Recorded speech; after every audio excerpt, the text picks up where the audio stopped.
Hello दोस्तों, मैं धीरेन स्वागत करता हूं आपका एग्जाम स्टडी विद संगीता में। दोस्तों, आज के इस वीडियो में हम कवर करेंगे रेलवे ग्रुप डी परीक्षा 2021 के लिए मैथ के कुछ मोस्ट इंपॉर्टेंट क्वेश्चन को। आज हम सबसे पहले देखेंगे कुछ मोस्ट इंपॉर्टेंट एक्सपेक्टेड क्वेश्चन को जो कि मैंने क्षेत्रफल से लिए हैं। दोस्तों, इस सीरीज में मैं डेली आपको क्षेत्रफल से मोस्ट इंपॉर्टेंट क्वेश्चन करवाता हूं और उसके बाद हम देखेंगे दोस्तों रेलवे की परीक्षा में पूछे गए मोस्ट इंपॉर्टेंट क्वेश्चन को, और जो कि खासतौर पर ग्रुप डी से मैंने लिए हैं। तो चलिए हम अपनी क्लास शुरू करते हैं। पहला क्वेश्चन है दोस्तों, इस क्वेश्चन को मैंने लिया है आज समबाहु त्रिभुज से। तो सबसे पहले मैं आपको समबाहु त्रिभुज के फॉर्मूले बता देता हूं जिससे कि आपको ये सवाल समझने में प्रॉब्लम ना हो। देखिए, समबाहु त्रिभुज की यहाँ बात हो रही है। समबाहु त्रिभुज होता क्या है? तो दोस्तों, जिसकी तीनों भुजाएं इसकी समान हो, ठीक है ना। इसकी तीनों भुजाएं, समबाहु त्रिभुज की तीनों भुजाएं दोस्तों समान होती हैं, तभी ये कहलाता है समबाहु त्रिभुज, और इसे हम कहते हैं ऊंचाई, ठीक है ना। तो मैं पहले आपको इसके बेसिक कुछ फॉर्मूले बता देता हूं, याद रखिएगा। समबाहु त्रिभुज का क्षेत्रफल क्या होता है दोस्तों? इसका क्षेत्रफल होता है √3/4a², ठीक है ना। और इसकी ऊंचाई होती है, यानी कि ये हाइट ऊंचाई होती है √3/2a। और इसका परिमाप क्या होता है दोस्तों? इसका परिमाप होता है 1 2 3, यानी कि तीनों भुजाओं का योग 3a, ठीक है ना। इसका परिमाप होता है 3a। समबाहु त्रिभुज का क्षेत्रफल क्या होता है? √3/4a², और h क्या होती है? √3/2a। अब सवाल देखते हैं। सवाल कह रहा है एक समबाहु त्रिभुज की प्रत्येक भुजा 8 सेंटीमीटर है, इसका क्षेत्रफल क्या होगा? दोस्तों, आपको एक समबाहु त्रिभुज दिया हुआ है, याद रखिएगा। एक समबाहु त्रिभुज दिया हुआ है, इसकी सभी भुजाएं बराबर होती है। मैंने अभी आपको बताया समबाहु का मतलब क्या हुआ? जिसकी तीनों भुजाएं बराबर हों। आपको सवाल में कह रहा है कि त्रिभुज की प्रत्येक भुजा 8 सेंटीमीटर है, यानी कि ये जो भुजाएं हैं दोस्तों ये 8 सेंटीमीटर है, ठीक है ना। कह रहा है इसका क्षेत्रफल क्या होगा। तो देखिए, क्षेत्रफल क्या होता है, तो हम लगाते हैं फॉर्मूला। समबाहु त्रिभुज का क्षेत्रफल, समबाहु त्रिभुज का क्षेत्रफल क्या होता है दोस्तों? ये होता है √3/4a²। क्या होता है? √3/4a²। यहां पर a क्या है दोस्तों? a है भुजा। क्या है? a भुजा। इस त्रिभुज की भुजा क्या है? a। तो भुजा क्या है? a। और यहाँ आपको सवाल में भुजा क्या दे रखी है? 8 सेंटीमीटर। भुजा क्या दे रखी है आपको? 8 सेंटीमीटर। तो आपको यहाँ भुजा रखनी है, रखते हैं हम। a² है, यानी कि भुजा का 2 बार गुणा है, तो हम 2 बार गुणे में लिख देते हैं। सॉल्व करते हैं। 4 दूनी 8 कट जाएगा, इसका हम गुणा कर देंगे। देखिए, 8 दूनी 16, तो इसका आंसर आ जाएगा 16√3। अगला क्वेश्चन देखते हैं। ये आंसर आएगा दोस्तों सेंटीमीटर में है, तो ये आएगा वर्ग सेंटीमीटर में। अगला सवाल है एक समबाहु त्रिभुज का क्षेत्रफल 4√3 वर्ग सेंटीमीटर है, इसकी प्रत्येक भुजा की लंबाई क्या होगी? दोस्तों, मैंने अभी आपको कुछ देर पहले सारे फॉर्मूले समझाए हैं समबाहु त्रिभुज के, तो हम इसको करने में हमें अब कोई कठिनाई या कोई दिक्कत नहीं होनी चाहिए। देखिए क्या कह रहा है, एक समबाहु त्रिभुज का क्षेत्रफल दे रखा है आपको 4√3, तो हम लिखते हैं समबाहु त्रिभुज का क्षेत्रफल कितना दे रखा है? 4√3। और अभी मैंने आपको बताया था समबाहु त्रिभुज का क्षेत्रफल क्या होता है? ये होता है √3/4a² होता है ना, √3/4a²। और ये कितना दे रखा है बराबर में? 4√3। हमको बताना है इसकी प्रत्येक भुजा, यानी कि a। समबाहु त्रिभुज में a क्या थी? भुजा थी a, यानी कि हमें a की वैल्यू बतानी है। सॉल्व करते हैं। देखिए, √3 से √3 कैंसिल हो जाएगा, क्रॉस मल्टीप्लिकेशन में 4 का गुणा 4 में हो जाएगा, तो ये क्या हो जाएगा? a² बराबर 16। दोस्तों, a² बराबर 16 है, तो a का मान कितना आएगा? 4 आ जाएगा, ठीक है ना। तो हमको क्या बतानी थी? समबाहु त्रिभुज की प्रत्येक भुजा की लंबाई क्या होगी? तो इसकी लंबाई क्या होगी? 4 सेंटीमीटर। अगला क्वेश्चन देखते हैं। नेक्स्ट क्वेश्चन देखते हैं दोस्तों। इंपॉर्टेंट क्वेश्चन है और बहुत ही अच्छा क्वेश्चन है। देखिए, एक वर्ग तथा एक समबाहु त्रिभुज के परिमाप समान है। दोस्तों, मैं दोनों के डायग्राम बता देता हूं आपको और साथ ही साथ इस सवाल को समझने में आसानी भी होगी। देखिए, एक यहाँ है समबाहु त्रिभुज। समबाहु त्रिभुज क्या होता है? जिसकी सभी भुजाएं बराबर होती हैं, ठीक है ना। और एक बात हो रही है वर्ग की। वर्ग क्या होता है? वर्ग की 4 भुजा होती है, चारों ही भुजा समान होती हैं। हम इसे क्या क्या मानते हैं? ए, ठीक है ना, भुजाओं को ए मान लेते हैं। एक समबाहु त्रिभुज है और दूसरा है वर्ग। अब देखिए, एक वर्ग तथा समबाहु त्रिभुज के परिमाप समान है। डायग्राम मैंने क्यों बताया? जिससे कि मैं आपको अच्छे से याद करा सकूं कि परिमाप होते क्या है। दोस्तों, ये जो एरिया है यानी कि चारों भुजाओं का योग कहलाता है परिमाप। तो वर्ग का परिमाप कितना होगा? 4a और समबाहु त्रिभुज का 3a। तो यहाँ सवाल में कह रहा है, क्या कह रहा है कि वर्ग का परिमाप, वर्ग का परिमाप और समबाहु त्रिभुज का, समबाहु त्रिभुज का परिमाप ये बराबर है। वर्ग का परिमाप कितना होता है दोस्तों? वर्ग का परिमाप होता है, देखिए वर्ग का परिमाप क्या होता है? 1 2 3 4, तो हम इसको लिख सकते हैं 4a। वर्ग का परिमाप क्या होता है? 4a। और समबाहु त्रिभुज का परिमाप क्या होता है? 3a। तीनों भुजाओं का योग, ठीक है, परिमाप। ऐसा आप याद कर सकते हैं इस तरह से, वर्ग का परिमाप 4a और समबाहु त्रिभुज का परिमाप 3a, ये दोनों बराबर हैं दोस्तों। इस कंडीशन को याद रखिएगा, यहीं से हमारा सवाल ये सॉल्व होगा। वर्ग का परिमाप और समबाहु त्रिभुज का परिमाप बराबर दे रखा है। आगे कह रहा है, यदि वर्ग के विकर्ण की लंबाई, दोस्तों ये होता है वर्ग का विकर्ण, ठीक है ना, ये वर्ग है, वर्ग का विकर्ण। वर्ग के विकर्ण की लंबाई 12√2 सेंटीमीटर हो तो त्रिभुज का क्षेत्रफल क्या होगा? आपको त्रिभुज, इस त्रिभुज का क्षेत्रफल निकालना है। और त्रिभुज का क्षेत्रफल क्या होता है? √3/4a²। ध्यान से समझिएगा, समबाहु त्रिभुज का क्षेत्रफल निकालना है, यानी कि √3/4a²। तो आपको क्या चाहिए? आपको चाहिए दोस्तों a। क्या चाहिए? a चाहिए आपको, a ये वाला, ठीक है। अब देखिए, यहाँ आपको वर्ग का विकर्ण दे रखा है। वर्ग का क्या देखा है? विकर्ण कितना? 12√2। वर्ग का विकर्ण होता क्या है दोस्तों? वर्ग का विकर्ण होता है, वर्ग का विकर्ण क्या होता है? वर्ग का विकर्ण होता है a√2। याद रखिएगा कितना होता है? a√2, ये होता है वर्ग का विकर्ण।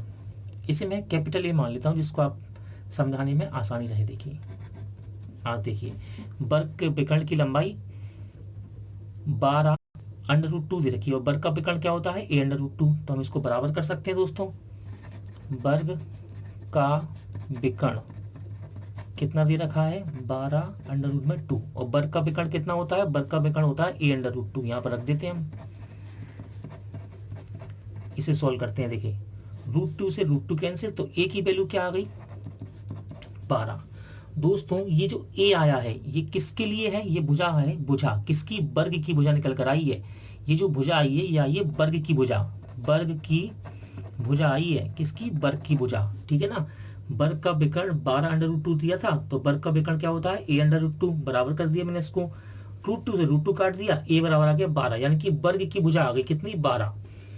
अब हमको निकालना है दोस्तों त्रिभुज का क्षेत्रफल, और त्रिभुज की भुजा क्या है? ये रही, ए आपको निकालनी है। तो निकालते, देखिए, यदि मैं इस ए की वैल्यू समीकरण में रख दूं, इस ए की वैल्यू इस समीकरण में रख दूं, तो मेरे पास समबाहु त्रिभुज की ए निकल कर आ जाएगी ना। देखिए, देखिए कैसे, इस 12 का मान मैं यहाँ रखता हूँ, 4 × 12, ठीक है ना, क्योंकि वर्ग की भुजा है तो मैंने वर्ग में रखा। ए का मान यहाँ रख दिया, देखिए 4 × और ये इसको बराबर में क्या है? 3a। सॉल्व करते हैं, 3 चौके, तो ए का मान कितना आ गया दोस्तों? ए का मान निकल के आ गया 16। ए का मान क्या निकल के आया? 16। और ए कैपिटल ए क्या माना हमने? समबाहु त्रिभुज का परिमाप था 3a, तो समबाहु त्रिभुज की ये भुजा है a, और ए का मान कितना आ गया? 16। यानी कि समबाहु त्रिभुज की भुजा निकल कर आ गई 16, इसका मान निकाल लिया हमने 16, ठीक है ना। आपको बताना क्या है? त्रिभुज का क्षेत्रफल। त्रिभुज का क्षेत्रफल क्या होता है दोस्तों? त्रिभुज का क्षेत्रफल होता है √3/4a²। केवल मान रखना है, मान रखता हूं मैं, √3/4a। ए की वैल्यू कितनी है? 16। स्क्वायर में है तो 2 बार गुणा कर देते हैं। सॉल्व करते हैं, देखिए 4 के पार्ट से कट जाएगा 4 बार, 4 के पार्ट 16 कटेगा 4 बार, 16 चौके 64, यानी कि इसका राइट आंसर आएगा 64√3। अगला क्वेश्चन देखते हैं। अगला क्वेश्चन देखते हैं दोस्तों, एक ट्रेन एक बिजली के खंभे को 5 सेकंड में पार करती है। यदि ट्रेन की लंबाई 120 मीटर हो तो बताइए कि 180 मीटर लंबे प्लेटफॉर्म को पार करने में कितना समय लेगी ये ट्रेन। ठीक है, देखिए यहाँ आप कितना समय लेगी, समय बराबर दूरी बटे चाल। दोस्तों यदि आपको ट्रेन की चाल पता पड़ जाए तो आप इस सवाल को आसानी से कर सकते हैं। देखिए हम सबसे पहले निकालते हैं ट्रेन की चाल।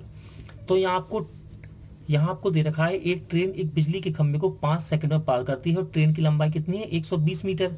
तो सबसे पहले देखिए ट्रेन की लंबाई कितनी दे रखी है, 120 मीटर, और एक खंभे को पार करने 5 सेकंड लेती है। कितना समय लेती है, 5 सेकंड। तो दोस्तों यहां से हम ट्रेन की चाल निकाल सकते हैं ना, निकाल सकते हैं। देखिए आ जाएगी चाल, ट्रेन की चाल वाला क्या होता है, दूरी बटे समय। दोस्तों दूरी कह लीजिए ट्रेन की या लंबाई कह लीजिए, बात तो बराबर है। हम रख देते हैं 120 बटे समय कितना ले रही है, 5 सेकंड का। काटते हैं इसको, 5 दूनी 10, 5, यह आ जाएगा आपका 24 मीटर पर सेकंड। तो ट्रेन की चाल आ गई दोस्तों 24 मीटर पर सेकंड। अब सवाल आगे क्या कह रहा है कि यही ट्रेन, ठीक है ना, बताइए कि 180 मीटर लंबे प्लेटफॉर्म को पार करने में कितना समय लेगी। दोस्तों मैं आपको कई बार बेसिक बता चुका हूं इसका। जब भी कोई ट्रेन किसी पुल को या किसी सुरंग को, ठीक है ना, या प्लेटफॉर्म को पार करती है तो इनकी लंबाइयां आपस में जुड़ जाती हैं। ट्रेन की लंबाई यदि पुल को पार कर रही हो तो पुल की लंबाई जुड़ जाती है, सुरंग को पार कर रही हो तो सुरंग की लंबाई जुड़ जाती है, प्लेटफॉर्म को पार कर रही हो प्लेटफॉर्म की जुड़ जाती है, यानी कि 36 दूरियां जुड़ती हैं। ठीक है ना, तो यहाँ ये ट्रेन प्लेटफॉर्म को पार कर रही है तो ट्रेन और प्लेटफॉर्म की लंबाई आपस में जुड़ जाएगी। तो कुल दूरी कितनी हो जाएगी, देखिए ये प्लेटफॉर्म को पार कर रही है, प्लेटफॉर्म की लंबाई कितनी है, तो कुल दूरी होगी, कुल दूरी में क्या होगा, यहाँ आपकी ट्रेन की लंबाई, ठीक है ना, ट्रेन की लंबाई और प्लेटफॉर्म की लंबाई कितनी है, 180, ये जुड़ जाएंगी। तो टोटल लंबाई कितनी आ जाएगी, 300 मीटर में दे रखा है, मीटर में। अब कह रहा है कि ये कितना समय लेगी। देखिए सवाल सॉल्व करते आएंगे। समय बराबर दूरी बटे चाल होता है, ठीक है ना। तो दूरी कितनी है अब, 300 मीटर, और चाल कितनी है ट्रेन की, 24। सॉल्व करते हैं इसे। देखिए 2 के पार्ट से छोटे से छोटा आप काट लीजिए या 12 के पार्ट से काटेंगे। देखो 12 दूनी 24, ठीक है ना, 12 दूनी 24, 6 बचेगा, 12 पंजे 60, यानी कि 25 बार। तो ये आ जाएगा आपका 25/2, यानी कि आप इसे कह सकते हैं कितना, 12.5 सेकेंड। ठीक है, कितना, 12.5 सेकेंड, यानी कि इसका राइट आंसर रहेगा ऑप्शन ए। अगला क्वेश्चन देखते हैं।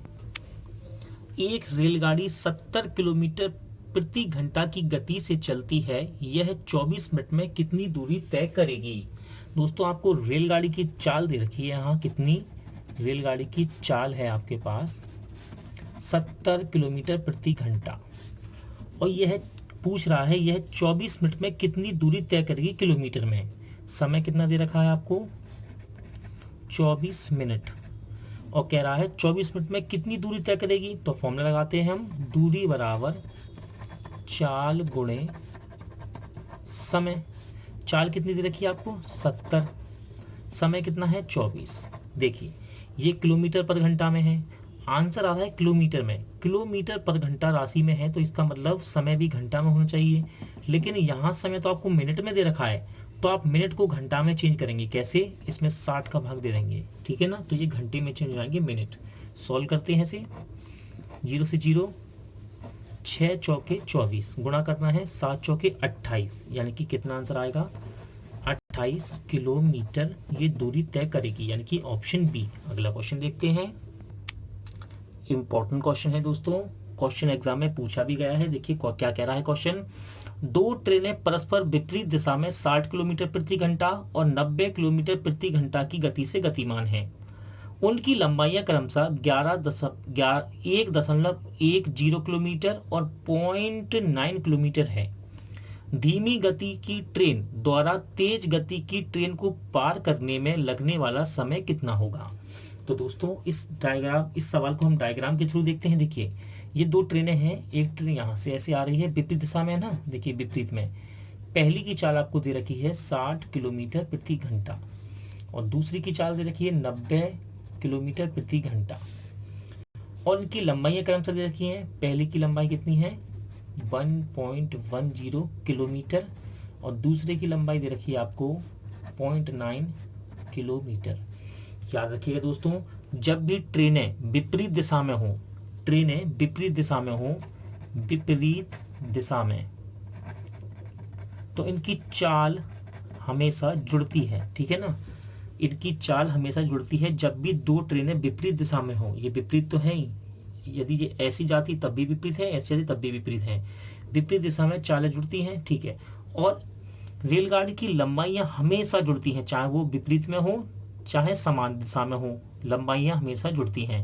याद रखिएगा, जब दो रेलगाड़ियां गतिमान हो तो इनकी चाल कहलाती है सापेक्ष चाल। इनकी सापेक्ष चाल क्या हो जाएगी दोस्तों, सापेक्ष चाल आप कह सकते हैं, सापेक्ष चाल, वरना आप चाल भी कह सकते हैं। इनकी सापेक्ष चाल हो जाएगी। चालें कैसी है विपरीत दिशा में, तो मैंने क्या बोला, विपरीत दिशा में चालें जुड़ जाती हैं, तो जोड़ देंगे, कितनी आएगी चाल 150 किलोमीटर प्रति घंटा। और दूरी कितनी आएगी ट्रेनों की कुल लंबाई, ट्रेनों की कुल लंबाई कितनी हो जाएगी, जोड़ेंगे से हम, लंबाइयां जुड़ जाती हैं ट्रेन की, चाहे विपरीत में हो चाहे समान दिशा में हो, तो इनको जोड़ेंगे तो कितना आएगा 2.0 किलोमीटर। ठीक है दोस्तों, आपके पास सापेक्ष चाल आ गई कितनी 150 किलोमीटर, क्योंकि ये विपरीत दिशा में है तो विपरीत दिशा में चालें जुड़ती हैं और लंबाइयां विपरीत में हो या फिर समान दिशा में हो, लंबाइयां ट्रेन की हमेशा जुड़ती हैं, तो कुल लंबाई कितनी आ गई 2 किलोमीटर। अब देखिए सवाल क्या कह रहा है, धीमी गति की ट्रेन को तेज गति की ट्रेन को पार करने में लगने वाला समय कितना होगा। तो देखिए दोस्तों, मैं लिखता हूं, धीमी गति की ट्रेन को पार करने में लगा समय, समय बराबर क्या होता है दोस्तों, समय बराबर होता है दूरी बटे चाल। क्या होता है समय बराबर दूरी बटे चाल, ठीक है ना। समय बराबर क्या होता है दूरी बटे चाल। दूरी कितनी है इनकी 2 किलोमीटर और चाल कितनी है 150 किलोमीटर पर घंटा। दोस्तों ये सॉल्व करते हैं इसे, जब ये कटेगा तो कितना हो जाएगा 2/75, यानी कि ये आंसर जो आया है समय ये घंटे आया है, लेकिन आपको निकालना है दोस्तों कैसे, सेकंड में। तो सबसे पहले घंटे को बदलेंगे हम मिनट में, तो 60 से गुणा कर देंगे। अब ये पूरा मिनट में चेंज हो गया, लेकिन आंसर निकालना है आपको सेकंड में। ये मिनट में आ गया, अब मिनट को बदलेंगे सेकंड में, फिर से 60 का गुणा करेंगे। ठीक है दोस्तों, सबसे पहले घंटे को मिनट में बदलने के लिए 60 से गुणा करेंगे, ठीक है ना। फिर मिनट को सेकंड में बदलेंगे, मिनट ये टोटल मिनट बन चुके हैं, ये टोटल मिनट बन गए। इस मिनट को जब हम सेकंड में बदलेंगे तो 60 से गुणा करेंगे। अब इसे सोल्व करते हैं, देखिए 15 5 75, 15 चौके 60। ठीक है दोस्तों, इसे काट देंगे हम कितनी बार 12 बार कट जाएगा, 12 5 60, ठीक है ना। देखिए कितना आएगा इसका आंसर सही 15। देखिए दोस्तों ये आप